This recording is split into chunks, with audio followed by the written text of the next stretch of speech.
nananahimik ako sa isang coffee shop Ah. nung isang araw. Wednesday. Oo, yun nga, isang araw. Friday ngayon. Oo. Ano ba sasabihin ko? Hindi, kasi marami isang araw, Tuesday, Monday, nung Wednesday. Wala naman ako sinabing one day, isang araw, ako'y nakakita, I saw, ano na? eksena ni ano kasi yun. So ano nangyari? Ruro Madrid sa Video Oo, City. nakita sa trailer. Napakita sa trailer.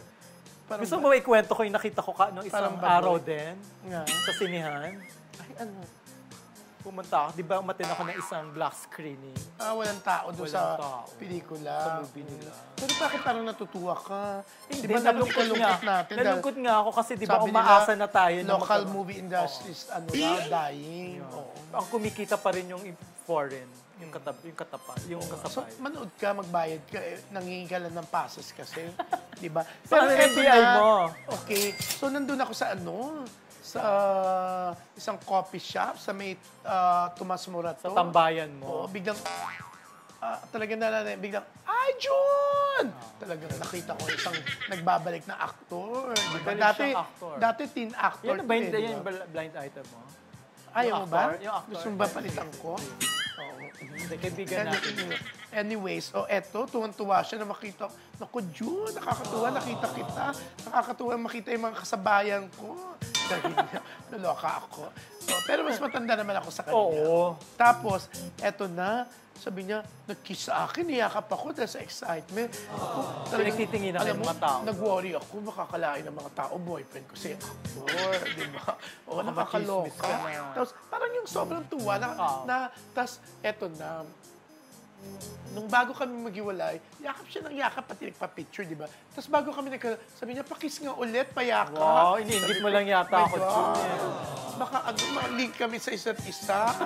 Ayaw ng pa. Or iniingit mo lang ako Hindi. Naku, hindi ko naman siya type, no? Naku, May edad na siya, no? Na-typean nga siya nung isang... Eto na, pinento ko sa ibang reporters sa isang araw. So after, may press con nga si Marisa Soriano sa ABS. Sabi ko, naku, nakita ko isang aktor na nagbabalik. Tuwan-tuwa siya, chu-chu-chu-chu. Dahil, wala pa akong clue na hulaan nila kaagad. Si Dondon Sermino rin pala, nakita niya. That day din. Hindi, ibang day naman. Pinaghahalikan din siya at pinag-iayakap sa excitement. Pero, ang nakakatuwa doon kay aktor, kasi sabi niya rin sa akin, tuwan-tuwa daw siya na nakabalik siya sa showbiz. Na may project na ulit siya, yung bida si Andrea Bautista, Andrea De Rosario. Senior high. Oo, di ba? Isa siya sa parents, di ba? Pero sabi niya, bigyan siya ng second chance kasi naging, ano rin siya dati, parang nagtamad-tamaran, di ba? Unprofessional din yung image niya dati, di ba? Tapos, siyempre, pinag-usapan din yung nakarelasyon niya isang mas may edad na dating sexy actress, producer, di ba? Na politician din ngayon. Oo, na uwi sa iwalayan yung kanilang relasyon. Yeah, witness ako doon. Oo nga, sabi sa akin ni GM siya, pero hindi po General Manager or General Motors, GM, okay. Okay, sabi ni GM, initials niya yun, yun nga, sobrang happy siya na, kasi during the pandemic, wala daw siya, wala siyang trabaho. Pero ngayon, naging maganda. Iba pa rin daw talaga na may mga projects na active ang isang artista. So, very thankful siya sa mga taga-senior high sa pagbibigay sa kanya ng second chance sa kanyang career. At hindi na raw niya sasayangin. Diba? Iba pa rin yung may regular income. Kasi marami rin siya mga anak eh. Iwalay nga lang siya sa dalawang naging asawa niya. So parang 6 o 7 ang anak niya. Hindi lang ako sure. Diba? Alam ko 3 sa una. Oo. 2 yata sa pangalawa, tas isa ngayon. So 6. Tama. Kilala mo siya, kumpare mo siya, di ba? Oo, at hindi, magdadagdag sana ako, pero naalala ko, nanonood siya nito. So hindi na ako sabi ko, nadagdag. nanonood ako ng show niyo. Uy, maganda naman pagkakakwento ko. Pero marami kung alam na... Pero huwag ka ma-hurt na nung sinabi kong hindi kita type. Pero siyempre magkaibigan Gwapo tayo. naman siya, Jun. 1999 pa lang kasi magkakilala. Siyempre, ang pangit naman kung pag nanasahan kita, di ba? Saka bata pa pero, siya nun. siyempre, kahit hindi tayo magkumpare, magkaibigan tayo, hindi naman katulad nito. Kumpare mo, nagnanasya siya sa'yo.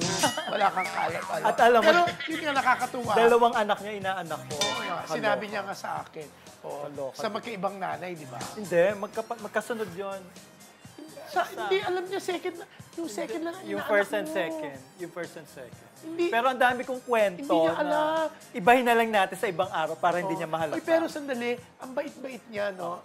Na-appreciate ko naman yung yakap mo at saka yung kiss mo. Pero, walang syempre, mali siya, June. Natakot ako. Baka yung mga tao sa paligid ng coffee shop ang magbigay ng mali. Pinagtitinginan ba kayo nung isang araw? Oo nga. Buti nga kanina, wala pa yung gwardiya nung nandun ako. Baka sabi ng gwardiya, sir, boyfriend mo ba yun? Kalulok ako. Pero mabait si aktor, ha? Wala lang ako mabait item. Kaya ikaw na lang binay item. Nanonood siya nito. Ikaw na yun. Sabi niya talaga, uy, ang ganda-ganda ng show niyo. Yung co-host ka ni Gina Baez Rubia, ha? Bakit ako co-host? Sabi ko, ako yung main host. Ikaw ba? Sabi niya, siyang main host. Pinagkakalat ko daw. Okay, joke lang. Pero, invite natin siya dito.